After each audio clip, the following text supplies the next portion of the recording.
Perkara terdakwa Sakatatal bin Bagja dalam perkara pidana nomor 16/Pitsus Anak 2016 PN CBN tanggal 7 Oktober 2016 yang amarnya menyatakan anak Sakatatal bin Bagja terbukti secara sah dan meyakinkan bersalah melakukan tindak pidana bersama-sama melakukan pembunuhan berencana junto putusan kasasi nomor 2607K/Pitsus Anak 2016 telah menjatuhkan putusan pada tanggal 1 Agustus 2017 yang menguatkan putusan Judek Pakti atau Hakim Tingkat Pertama Junta Putusan Pengadilan Tinggi nomor 50/Pitsus Anak 2016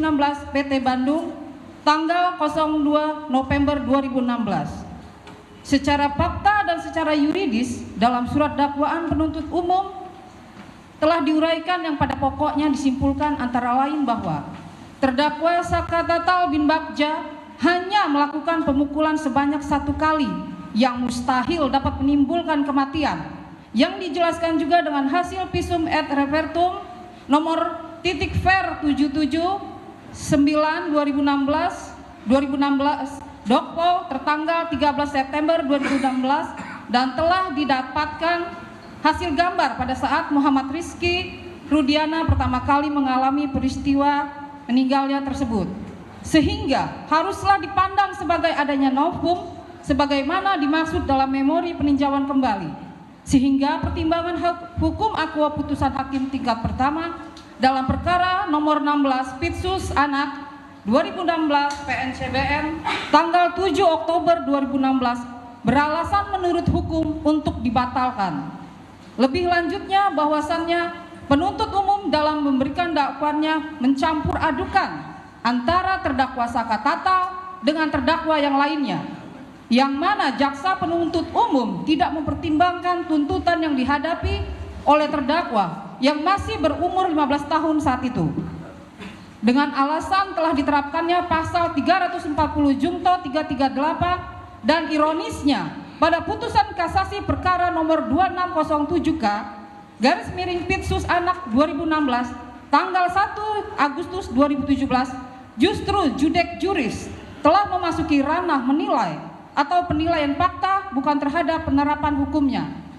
Demikian halnya juga dengan putusan Pengadilan Tinggi nomor 50/Pitsus Anak 2016 PT Bandung tanggal 2 November 2016 yang amarnya berbunyi menguatkan putusan Pengadilan Negeri Cirebon tanggal 10 Oktober 2016 nomor 16 Pitsus Anak 2016 PN CBN tersebut.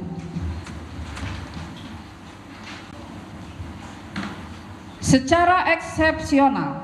bahwa pertimbangan dan pendapat hukum judek juris Mahkamah Agung dalam putusan nomor 2607K/Pitsus Anak 2016 tanggal 1 Agustus 2017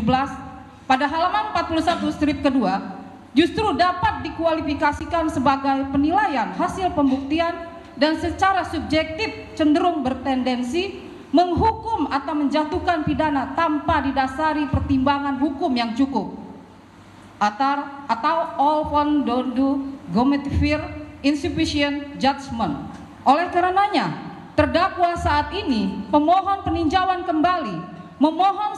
supaya terhadap alasan-alasan keberatan dalam permohonan peninjauan kembali dianggap sebagai satu kesatuan yang tidak terpisahkan dan merupakan suatu rangkaian alasan hukum yang berkesinambungan dalam pemeriksaan peninjauan kembali.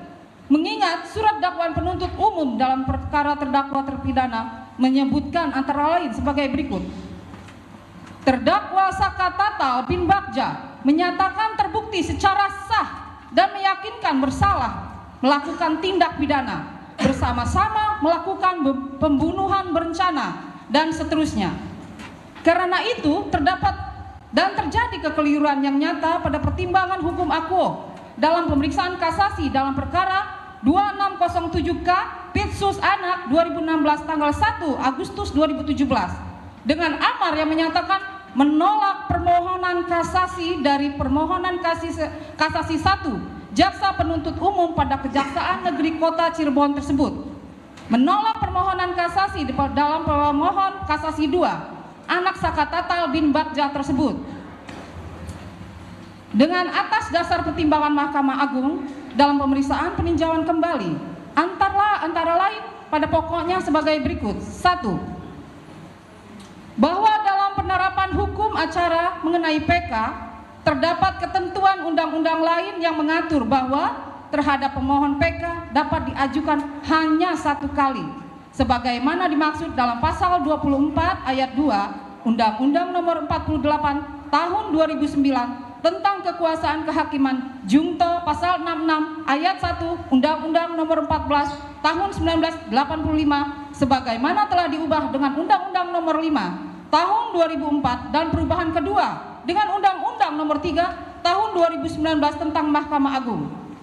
Sesuai surat edaran Ketua Mahkamah Agung RI tanggal 30 Desember 2014 nomor 7 tahun 2014 tentang pengajuan PK dalam perkara pidana pada butir angka 3 yang menyatakan bahwa pemohon PK dalam perkara pidana dibatasi hanya 1 kali. Sehingga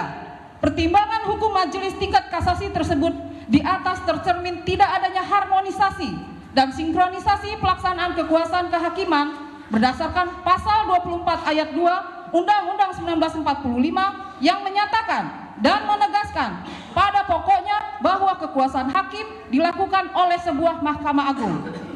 Bahwa tidak terlepas dari uraian di atas, alasan dihubungkan dengan fakta hukum tersebut di atas diizinkan dan perkenankan pemohon PK mengumumkan alasan PK yang didasarkan pada pasal 263 ayat 1 KUHP dan lebih khusus pada alasan sebagaimana ditegaskan pada pasal 263 ayat 2 KUHP